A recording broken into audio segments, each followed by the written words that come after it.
Hey! Tambala na! At eto na sila, ang nag-iisang masugid na tagahanga ni Nicole Yala. Chris Chuper! Kasama ang nag-iisang die-hard fan ni Chris Chuper, Nicole Yala! Mula sa Mahiwagang Burnay, ang kwento.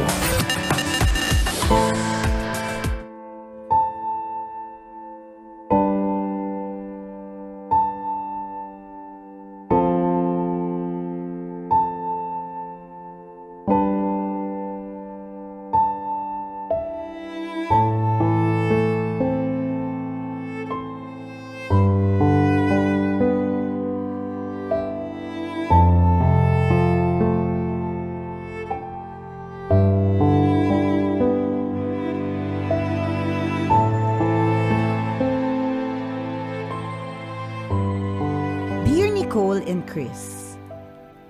Itago nyo na lang ako sa pangalang Marina. Tambalanista since 2010. Sumulat ako para humingi ng payo. At sana ay mabasa nyo ang sulat ko sa podcast. I am married to a seaman. Natapos ang kontrata niya at bumaba siya ng barko noong September 18. May nangyari agad sa amin pagdating niya. 8 months kaming walang ganap pero sa halip na mag-enjoy, naiyak ako. Ano ba to sa ano? Okay, hindi ko na babasahin yung linyang yan. 2 araw pa lang siyang nakakauwi, babiyahe daw siya ng Quezon Province dahil may nag-rent daw ng kotse namin. Sayang daw yung kikitain sa 5 days na renta kaya kahit ayoko sana dahil kauuwi lang niya, pinayagan ko. Halos wala kaming communication the whole time na wala siya. Mahina daw ang signal. Nag-extend pa siya ng 1 araw dahil nag-i-enjoy pa daw yung nag-rent ng kotse. Kararating na lang palang niya. Hilahin natin ng konti. Pakikuha nga anong plies dyan. Hilahin natin ng konti. Take 2. Kararating pa lang niya halos, may umarkila na naman daw ng kotse ng October 1. Batangas lang daw papuntang airport. Nagalit na ako kasi Sunday yun, pero pinagpilitan pa din niya. I tracked his location and nasa Batangas naman talaga siya. Pero when I tracked his location on September 21, doon ko nakita na sa Mindoro siya nagpunta at hindi sa Quezon Province. I confronted my husband. Umiyak siya at sinabing may nabuntis siyang babae sa barko. Nakunan daw at nag-50-50 bago bumaba. Pinuntahan daw niya for closure. Ipinagtapat daw niya sa pamilya na may asawa na siya. Nagmamakaawa siya na bigyan ko siya ng second chance. Magsimula daw kaming muli. Papakasalan daw niya ako sa simbahan at hindi na siya sasampa ng barko ulit. Pinatawad ko siya for the sake of our 2 kids. And we tried to move on. We'd go out of town on weekends at nagsisimba together. Nag-attend pa ako ng marriage counseling sa agency nila. I told him, last chance na niya. Kapag naulit pa, hindi ko na mapapalampas. Napagkasundoan naming sasampa ulit siya sa barko for the last time. Umalis siya noong November 23. May link ako sa WhatsApp niya kaya madali kong nahuli na may communication pa sila ng babae niya. Ang dami nilang plano. Haharapin daw nila kung anumang kaso ang isasampa ko at magpapakasal sila. Susustentohan na lang daw ng asawa ko ang mga anak niya sa akin at magka-Canada na sila for good. Hindi ko alam kung saan ako humugot ng lakas pero nakipagkita ako sa babae ng asawa ko. Huwag daw siyang isali sa gulo dahil masasaktan ng nanay niya kapag nalaman. Umasa lang daw talaga siya sa husband ko na ipaglalaban siya. Pinalalabas kasi ng asawa ko sa babae niya at friends nila na napilitan lang siyang pakasalan ako. As for my husband, nagmamakaawa ulit na mag-ayos kami para sa mga bata. Needless to say, I was devastated. I lost weight. Bumalik ako sa paninigarilyo at pag-inom. Napabayaan ko ang trabaho ko and I am suffering from anxiety, depression, and insomnia. Nagpapalpitate din ang puso ko. Malungkot malamang hindi marunong makontento ang asawa ko. Malungkot umiyak mag-isa kasi hindi ko masabi sa pamilya ko. Despite of what he has done to me, pinili ko pa ring protektahan ang image niya at ang marriage namin. Akala ko dati, malungkot itong darating na Pasko dahil first time na wala ang asawa ko dito. Mas matindi pala ang dahilan ng lungkot. Batid ko na ang Pasko ay panahon ng pagpapatawad pero paano tambalan? How do I move on from something like this? Deserve pa ba ng asawa kong pagkatiwalaan at patawarin? Salamat sa inyong payo, Nicole and Chris. Ang inyong tambalanista, Marina.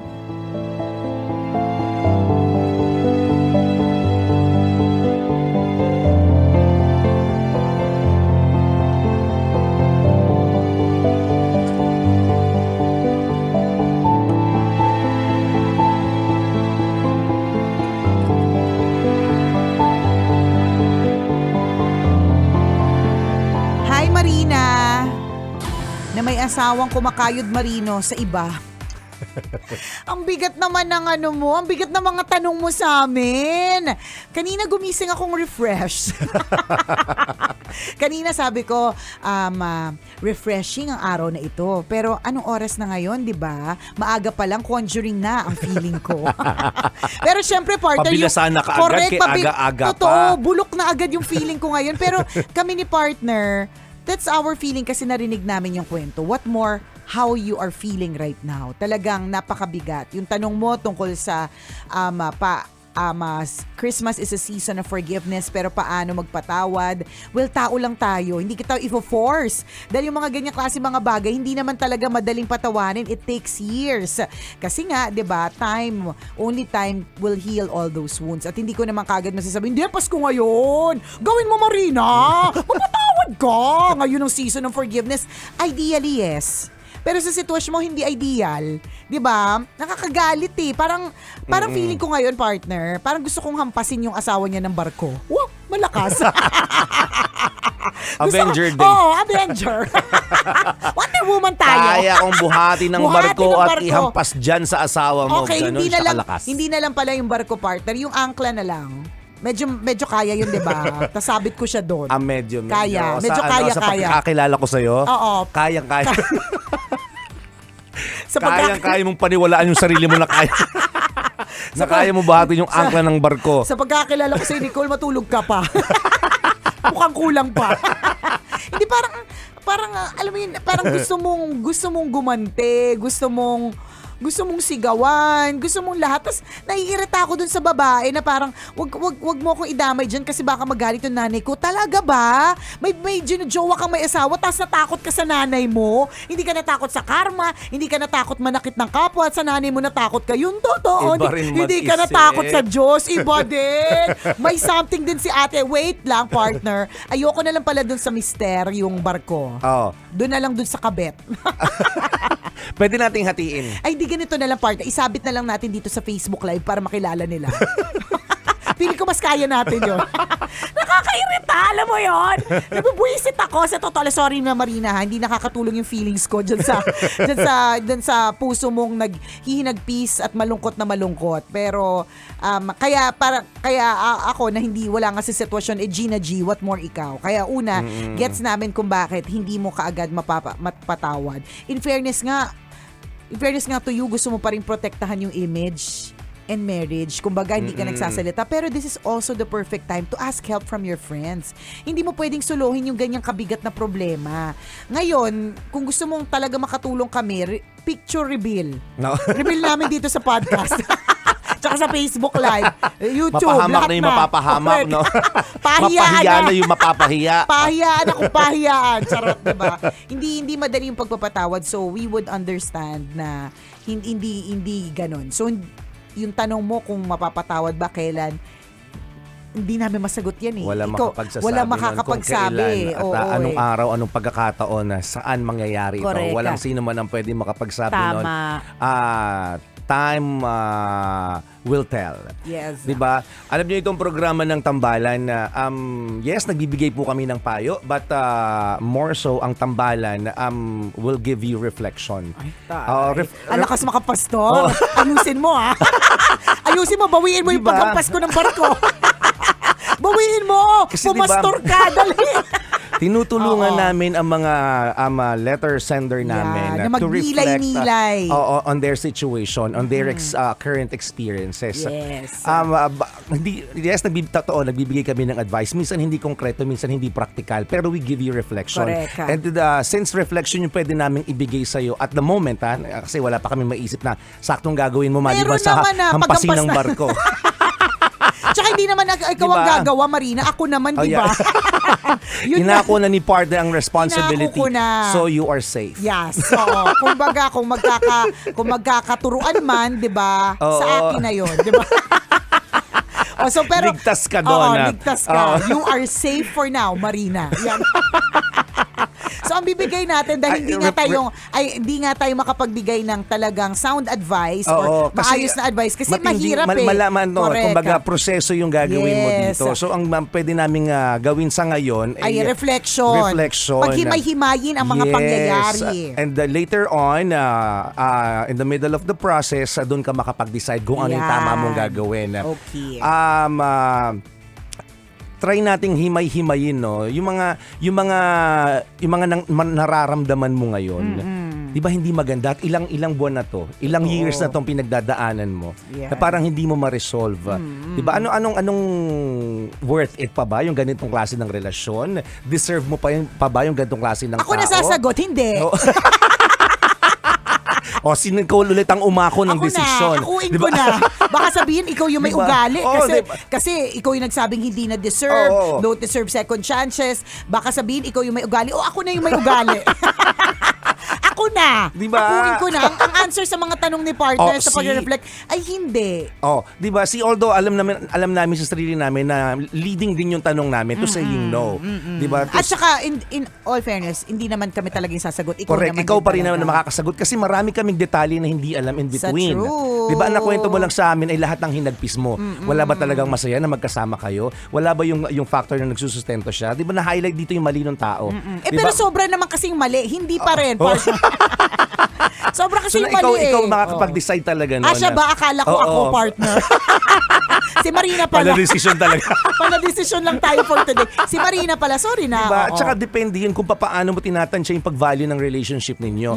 Diba? Minsan talaga sa relasyon natin, sa karelasyon natin, magagalit tayo. Diba talagang, anong tawag, kasusuklaman natin yung ugali niyang madidiscover natin na hindi natin alam nung, diba, boyfriend, girlfriends pa lang kayo. Nung mag-asawa kayo, may kasamaan ugali pala. Pero minsan palalagpasin mo yun because you value more the relationship. Mahal mo eh. Mahal mo eh. 'Di ba? And you are committed to a lifelong relationship.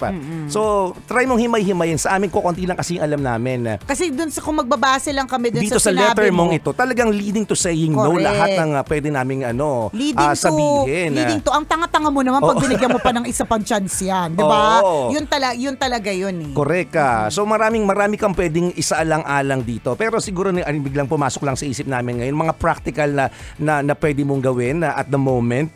Siguro mag-start ka muna sa self-care initiatives. Ano ba yun? Yan. Punuin mo muna ulit sarili mo. Basag ka ngayon eh. Correct. Diba? Paano mo bubuuin ang sarili mo? Kailangan mo dito ng professional help. O ako na. Diba?